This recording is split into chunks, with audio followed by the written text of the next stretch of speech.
नमस्ते दोस्तों, मैं हूं सम्राट चौधरी और आप देख रहे हैं चैनल इंडी वर्ल्ड एंटरटेनमेंट को। तो मेरे घर के पास ना, मतलब बहुत पुराना जो घर था मेरा, वहाँ के बगल में एक रहता था सो कॉल्ड पीसफुल मौलाना भाई को, जो मैं एक दिन देख रहा हूँ कि जो उनका कैरेक्टरिस्टिक होता है पैलेस्टाइन का सपोर्ट करना वगैरह वगैरह, ये सब उसमें था। और एक दिन मैं देख रहा हूँ कि वो एक जो है वेबसाइट खोल रहा है, ई कॉमर्स वेबसाइट। तो मैं पूछ रहा हूँ कि तू किस टाइप का ई कॉमर्स वेबसाइट खोल रहा है? तो वो फ्लिपकार्ट टाइप का एक खोल रहा था। तो मैंने बोला कि फ्लिपकार्ट अमेजन ये तो ऑलरेडी है इतने बड़े बड़े, तो तू कुछ और कर। तो वो बोल रहा है कि फ्लिपकार्ट और अमेजन से वो compete करेगा। तो मतलब तब से ही मैं समझ गया कि ये लोग मतलब डिल्यूशन में जीना इनका मतलब जन सिद्ध धर्म है और इनके खून में ही है। तो बेसिकली ये टर्की, पाकिस्तान, अजरबैजान, इंडिया और इजराइल के खिलाफ जो अलायंस बना रहे हैं, इस एज फनी एज जो कि पाकिस्तान और Bangladesh recently ICC international cricket council के अगेंस्ट जो है अपना एक क्रिकेट काउंसिल बनाने का सोच रहा था, तो ये उतना ही फनी है। और इनकी डिल्यूशन किस लेवल तक है आपको इस वीडियो में पता चलेगा। और कमेंट सेक्शन इस वीडियो का मिस मत कीजिएगा। कमेंट सेक्शन में मैंने उनके डिल्यूशन को बिल्कुल अच्छे तरीके से तोड़ा है और उनको जो वो डिजर्व करते हैं उसी तरीके से धोया है।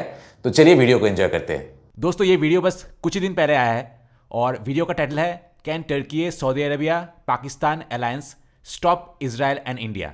वीडियो में बहुत सारे जगह में इंडिया का गलत मैप दिखाया गया है। मैंने कुछ जगह हाइड किया है, लेकिन सारे जगह पे हाइड करना पॉसिबल नहीं था। लेकिन ये टर्किश मीडिया की रियलिटी दिखाता है कि वो इंडिया को किस नज़र से देखते हैं और किस नज़र से दुनिया को दिखाना चाहते हैं।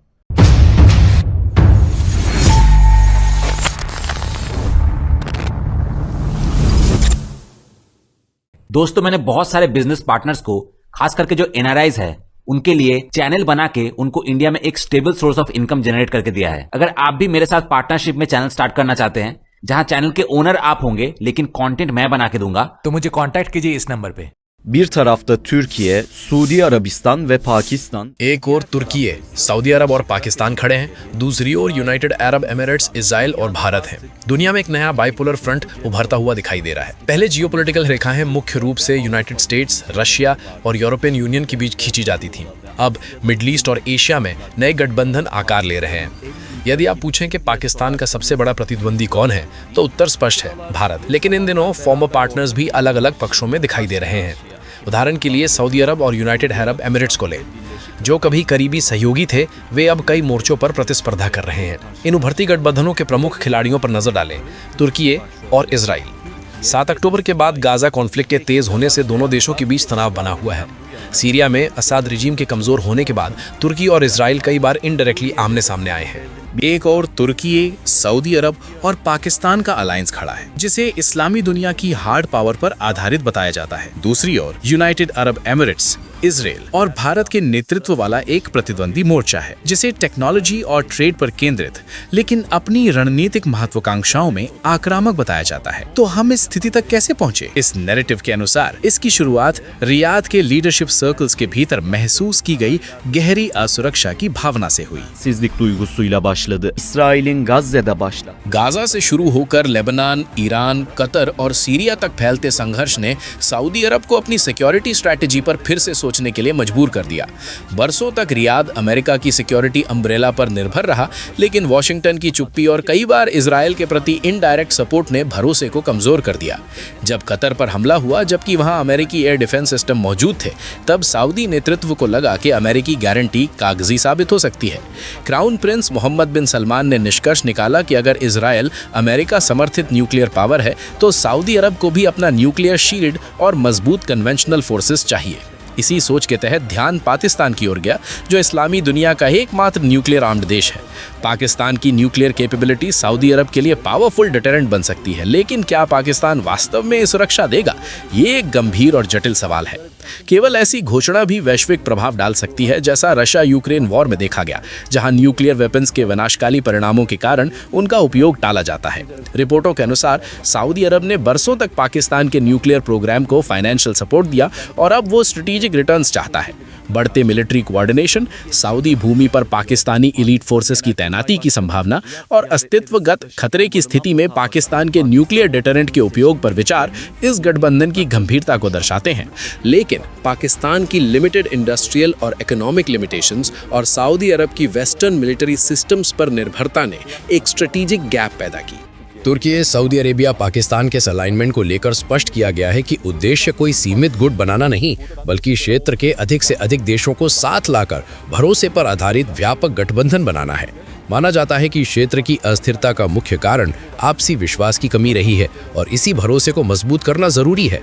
सऊदी अरब और पाकिस्तान तुर्की के बढ़ते रीजनल एंड ग्लोबल इन्फ्लुएंस को समझते हैं और उनके संबंध हाल के वर्षों में काफी मजबूत हुए हैं। पाकिस्तान तुर्की में बने वॉरशिप से अपनी नौसेना को मजबूत कर रहा है और टर्किश टेक्नोलॉजी के जरिए अपनी वायुसेना का आधुनिकीकरण कर रहा है, जिससे अंकारा के साथ उसकी स्ट्रैटेजिक टाइज और गहरी हो रही हैं। इसी दौरान इजराइल, भारत और यूनाइटेड अरब एमिरेट्स के बीच भी एक नया स्ट्रैटेजिक इंटरेस्ट उभरा है जो साझा हितों पर आधारित है। भारत के लिए इजराइल एडवांस डिफेंस टेक्नोलॉजीज तक पहुंच का मुख्य द्वार है, वहीं यूएई के लिए इजराइल रीजनल बैलेंस बनाए रखने और खासकर ईरान व इस्लामी आंदोलनों का मुकाबला करने में अहम साझेदार बन चुका है। दोनों के बीच सहयोग अब खुफिया जानकारी साझा करने से लेकर जॉइंट एयर डिफेंस इनिशिएटिव्स तक फैल चुका है। इस ग्रुपिंग का थर्ड पिलर भारत है, जो पाकिस्तान और तुर्की को एडवर्सरीज मानता है और चीन के रीजनल इन्फ्लुएंस को बैलेंस करना चाहता है। इजरायली मिलिट्री टेक्नोलॉजी और अमीराती समर्थन के सहारे भारत अपनी स्ट्रेटेजिक पोजीशन मजबूत करना चाहता है। दूसरी ओर गल्फ रीजन में भी राइवलरी बढ़ी है। कागज पर सहयोगी दिखने के बावजूद सऊदी अरब और यूएई यमन में कड़ी राइवलरी में उलझे हैं, जहां सऊदी कार्रवाई ने जमीनी हालात को बदल दिया। इस प्रकार दोनों उभरते गुटों के बीच तनाव अब केवल कूटनीति तक सीमित नहीं, बल्कि रीजनल पावर स्ट्रगल और प्रॉक्सी वॉर के रूप में भी सामने आ रहा है। Yemen'de birbirlerinin boğazına sarılmış durumdalar. Pakistan, जो इस्लामी दुनिया की एकमात्र परमाणु शक्ति है, इस अलायंस की को डेटरेंट पावर है। उसकी शाहीन 3 बैलिस्टिक मिसाइल, जिसकी रेंज लगभग 2750 किलोमीटर है, और नस्र टैक्टिकल न्यूक्लियर मिसाइल्स उसे स्ट्रेटेजिक डेप्थ देती हैं। वायुसेना में चीन के साथ जॉइंटली डेवलप्ड JF-17 थंडर और J-10C लड़ाकू विमान भारत के खिलाफ संतुलन बनाते हैं। उसकी नौसेना तुर्की से ली गई बाबर क्लास कॉर्वेट्स और चीन से प्राप्त हांगुर क्लास सबमरीन्स के जरिए एरिया डिनाइल स्ट्रैटेजी पर काम कर रही है। सऊदी अरब इस गुट की फाइनेंशियल पिलर है, जबकि रॉयल सऊदी एयरफोर्स के पास एडवांस्ड F-15 ऐसे फाइटर जेट्स के स्क्वाड्रन्स हैं जो रीजन में सबसे आधुनिक माने जाते हैं। वहीं भारत इस गुट का सबसे शक्तिशाली देश है। उसकी सैन्य क्षमता इजराइल और यूएई दोनों से कहीं अधिक है। इंडियन ओशन में नेवल डोमिनेंस के लिए भारत अपने 2 एयरक्राफ्ट कैरियर्स INS विक्रांत और INS विक्रमादित्य के साथ प्राइमरी मैरिटाइम पावर बनने की दिशा में आगे बढ़ रहा है। Mutlak hakimiyet peşindeler. Ayrıca Arihant sınıfı nükleer denizaltıları Bharat अपनी न्यूक्लियर डिटरेंस क्षमता को अरिहंत क्लास न्यूक्लियर सबमरीन्स के जरिए मजबूत करता है, जो उसे समुद्र के भीतर से क्रेडिबल सेकंड स्ट्राइक कैपेबिलिटी प्रदान करती है। उसकी मिसाइल आर्सेनल में रूस के साथ संयुक्त रूप से विकसित ब्रह्मोस सुपरसोनिक क्रूज मिसाइल शामिल है, जिसे दुनिया की सबसे तेज मिसाइलों में गिना जाता है और जो दुश्मन जहाजों के लिए बड़ा खतरा है। इंडियन एयरफोर्स के पास फ्रांसीसी राफेल, रूसी Su-30 MKI और स्वदेशी तेजस के एयरक्राफ्ट का बड़ा लेकिन जटिल बेड़ा है। इसराइल का सबसे बड़ा डिफेंस कस्टमर होने के नाते भारत ने Israeli LW-2090 warning systems, heron drones और मिसाइल टेक्नोलॉजीज को अपने आर्सेनल में शामिल किया है, जबकि Russian made S-400 air defence systems उसके आकाश की सुरक्षा करती है। दोनों गुटों की तुलना करें तो Israel UAE India axis technology बढ़त और फर्स्ट स्ट्राइक प्रिसीजन की क्षमता में आगे दिख सकती है, लेकिन तुर्की सऊदी अरेबिया पाकिस्तान एक्सिस के पास ग्रेटर स्ट्रेटेजिक डेप्थ और लॉन्ग टर्म रेजिलियंस की संभावना है। तुर्की का सेल्फ सफिशिएंट डिफेंस इंडस्ट्री उसे एम्बार्गो से बचाने में सक्षम बनाता है। पाकिस्तान की न्यूक्लियर कैपेबिलिटी मजबूत न्यूक्लियर डिटरेंस देती है और सऊदी अरब की फाइनेंशियल और ऊर्जा शक्ति कूटनीतिक प्रभाव बढ़ाती है। दूसरी ओर भारत आंतरिक चुनौतियों और चीन के दबाव से जूझ रहा है। इसराइल ग्लोबल स्टेज में बढ़ती क्रिटिसिज्म का सामना कर रहा है और यूएई की एम्बिशंस उसकी वास्तविक क्षमता से अधिक हो सकती है। इस समीकरण में यूएई इसराइल को ईरान और रीजनल इस्लामिस्ट मूवमेंट्स के खिलाफ स्ट्रैटेजिक पार्टनर मानता है, जबकि भारत पाकिस्तान और तुर्की को एडवर्सरीज के रूप में देखता है, जिससे दोनों उभरते गुटों के बीच स्पष्ट विभाजन बन गया है। sistemlerine kadar uzandı. Hindistansa bu denklemin bir diğer ayağı. Yeni Delhi, Pakistan'ı ve Türkiye'yi düşman olarak görüyor.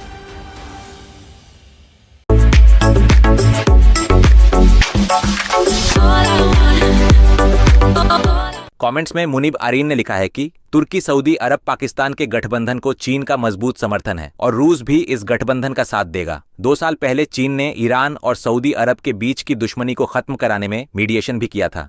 जिसके रिप्लाई में मैंने लिखा है कि हा पीस बिटवीन अजरबैजान और ईरान, जो कि चाइना ने ब्रोकर करवाया था।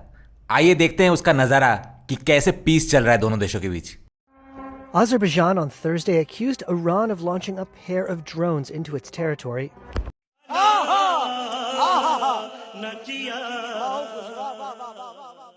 और ये जो तुम लोगों ने चाइना और रशिया को अपना बाप बना के रखा है, तो एक बार देख लो कि एक चाइनीज के आंखों में मुस्लिम्स की क्या इज्जत है।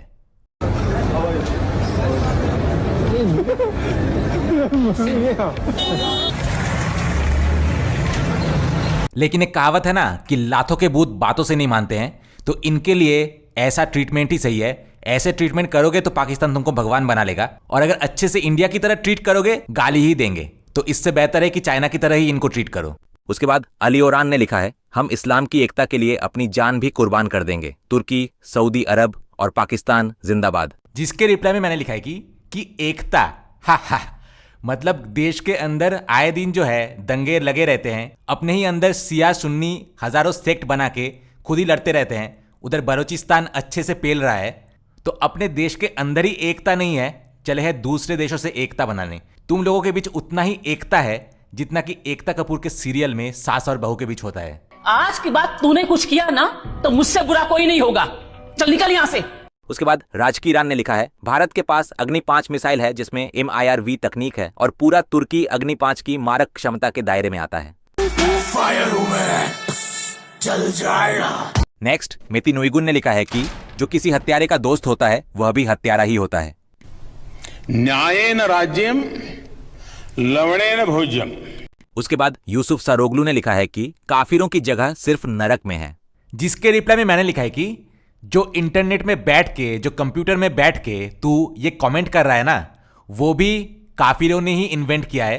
और रही बात स्वर्ग और नरक की, तो अपने देश का हाल देख ले और दूसरे देशों से कंपेयर कर ले, फिर पता चल जाएगा कि स्वर्ग में कौन जी रहा है और नर्क में कौन जी रहा है। उसके बाद शैडो बर्गलर ने लिखा है, हमें इतना जोरदार वार करना चाहिए, एक ऑटोमन थप्पड़ जैसा, कि वे दोबारा खड़े ही ना हो सकें। जिसके रिप्लाई में मैंने लिखा है कि अब्बे तेरे ऑटोमन एम्पायर के लोग आजकल हमारे इंडिया के ऑटो के टायर के पंचर फिक्स कर रहे हैं। और क्या बोल रहा था कि दोबारा उठ के खड़े ही ना हो सके। बेटे, खड़े होने का काम हमारा नहीं है, हम तो ऑटो में बिंदास बैठते हैं। पीछे से धक्का मारने का काम तुम लोगों का है, और इन पंक्चर वाले हाथों से अगर थप्पड़ मारना ही है तो अपने उन ऑटोमैन अब्बुओं पे मारो जिन्होंने एक्चुअली तुम्हें ऐसी जिल्लत भरी जिंदगी दी है। नेक्स्ट नारुतो ने लिखा है कि यह सच में शर्म की बात है कि प्रधानमंत्री नेतन्याहू, जो हाल ही में बने इजराइल राज्य के नागरिक हैं, हमारी तुर्की और हमारे ऑटोमन साम्राज्य को चुनौती दे सकते हैं। हमें ऐसे कमजोर लोगों को हमें इतनी आसानी से चुनौती देने और धमकी देने की अनुमति नहीं देनी चाहिए। जिसके रिप्लाई में मैंने लिखा है कि अबे तेरे अनुमति से तेरे घर की बकरी नहीं काम करती, चला है नेतन्याहू को अनुमति देने। उसके बाद लेला केंट ने लिखा है, इजराइल के पास अब कोई नहीं बचा है, इसीलिए वह भारत की ओर मुड़ गया है। दुनिया में 2 तरह के लोग होते हैं, कोई काफी अकेला है तो कोई अकेला ही काफी है। उसके बाद अकिंदागवूर ने लिखा है कि जो लोग कहते हैं मेरा भगवान गाय है, और जो कहते हैं मेरे भगवान ने मुझे औरतों, बच्चों और बुजुर्गों को मारने और उनकी संपत्ति लूटने का अधिकार दिया है, मैं जो चाहूं कर सकता हूं, वे सब एक साथ आकर एक दूसरे को बढ़ावा देने की कोशिश कर रहे हैं। नेक्स्ट समीचा क्रोगलू ने लिखा है कि जिस व्यक्ति में कोई चरित्र नहीं है उसके पास 1.4 अरब की आबादी है, फिर भी दुनिया ने देख लिया है कि वे कुछ भी नहीं है।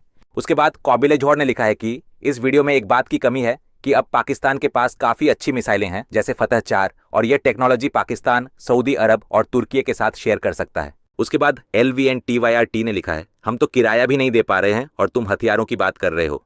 उसके रिप्लाई में रॉनी XB ने लिखा है कि मैं इसी तरह की कमेंट ढूंढ रहा था। ये लोग समझते हैं कि अपने लोगों को गरीब रखकर और एक्सपेंशनिस्ट, फांसीवादी रवैया अपनाकर ताकत दिखाई जाती है, लेकिन ये गलत सोच है। उसके बाद एक डिल्यूशनल आदमी मूवीज आर्काइव ने लिखा है कि पाकिस्तान के पास सिर्फ परमाणु हथियार ही नहीं है बल्कि दुनिया की छठी सबसे बड़ी सेना भी है। उसकी खुफिया एजेंसी ISI को दुनिया की नंबर 1 इंटेलिजेंस एजेंसी बताया जाता है। वही ISI जिसने अफगानिस्तान में रूस और अमेरिका को हराया। हाल ही में पाकिस्तान ने भारत को भी हराया, जिसकी अर्थव्यवस्था दुनिया में चौथे स्थान पर है और जो पाकिस्तान से 4 गुना बड़ा देश है। पाकिस्तान अपने खुद के हथियार बनाता है, जैसे टैंक, बंदूकें, जेट, ड्रोन, मिसाइल आदि। पाकिस्तान की आबादी लगभग 25 करोड़ है। आज पाकिस्तान की आर्मी को मुस्लिम दुनिया की सबसे मजबूत आर्मी बताया जाता है। भाई मारो मुझे, मारो मुझे, मारो नहीं, ये मजाक हो रहा है। एक सेकंड यार, मजाक हो रहा है। आखिर में मीडियोकर सुल्तान ने लिखा है, मुख्य सवाल यह होना चाहिए कि यूएई विरोधी पक्ष में क्यों है। भारत खुद को चीन के मुकाबले अमेरिका के लिए एक अल्टरनेटिव मैन्युफैक्चरिंग देश के रूप में स्थापित करना चाहता है और इजराइल पहले से ही इसका एक जाना पहचाना उदाहरण है।